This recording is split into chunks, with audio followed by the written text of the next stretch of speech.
घर बिगाड़े पड़ोसिन। त्रेता युग की कहानी है।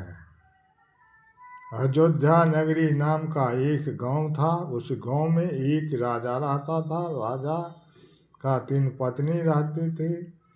3 पत्नियों में से 2 पत्नी को एक एक पुत्र हुआ और एक को 2 पुत्र हुआ।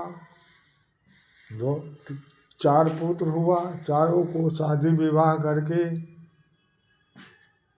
जो है सो उसको बड़े को राज सिंहासन दिलाने का विचार किया गया। इसमें से तीसरी पत्नी का पड़ोसिन जो है सो उल्टा सीधा समझा दिया। बोला कि तुम्हारा पुत्र को सिंहासन मिलना चाहिए, इससे तुम्हें फायदा मिलेगा। तब जो है ये किसी बहाने से राजा से शर्त करा लिया।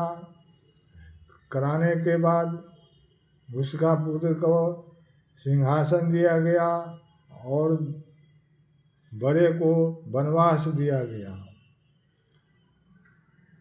इसके बाद राजा को ये विचार मन में खटकता था कि जो कि ये बहुत गलत हुआ। बड़े को सिंहासन होना चाहिए था, लेकिन मैंने शर्त मान लिया तो करना ही होगा।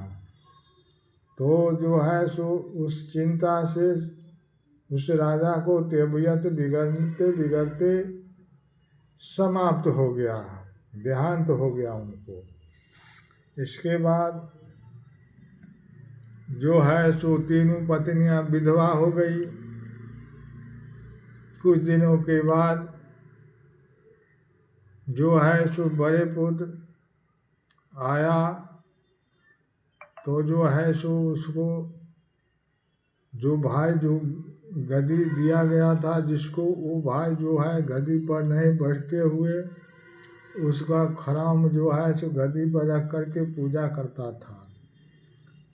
और भाई को आते ही बहुत खुशी से जो है उसको गद्दी पर बैठाया।